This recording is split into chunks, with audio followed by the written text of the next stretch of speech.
حضرت شاہ ولی اللہ رحمۃ اللہ تعالی علیہ فرماتے ہیں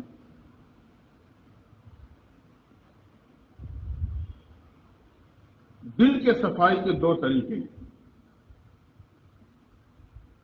جیسے کہ زمین پلیت ہو جائے پیشاب یا گندگی کے ذریعے سے تو اس کے پاک ہونے کے دو طریقے ہیں. فقہا لکھتے ہیں کیونکہ فقہ اور تصوف یہ بڑے قریب قریب ہیں. فقہ سے ظاہری پاکی کے احکامات معلوم ہوتے ہیں, تصوف سے انسان اپنی باطنی پاکی کے طریقے حاصل کرتا ہے.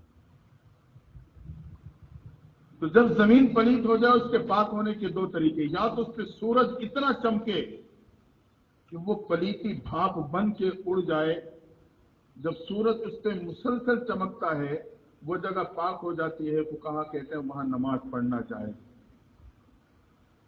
یا اس پہ بارش اتنی برسے کہ وہ پلیتی کو بہا کے لے جائے, جگہ پاک ہو جاتی ہے.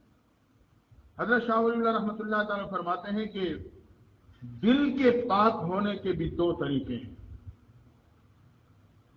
ایک طریقہ تو صحبت شیخ ہے کہ صحبت شیخ کی وجہ سے شیخ کی تجلیات, توجہات کی تجلیات جب مسلسل دل پہ پڑتی ہے تو دل میں گندگی, گندے خیالات اور اس قسم کے گناہوں کے اثرات, اس سے دل صاف اور پاک ہو جاتا ہے. یا صحبت شیخ ہے, شیخ کی فیض کی تجلیات سے پاک ہو جاتا ہے. یا پھر کثرت ذکر ہے جو بارش کے مانند ہے جس کی وجہ سے انسان کی دل کی گندگی دور ہو جاتی ہے. تو کثرت ذکر سے دل صاف ہوتا ہے, اس کے اثرات نصیب ہوتے ہیں, فوائد حاصل ہوتے ہیں. ہم کثرت سے ذکر کرنے والے بنے, اللہ نے بھی یہ حکم دیا.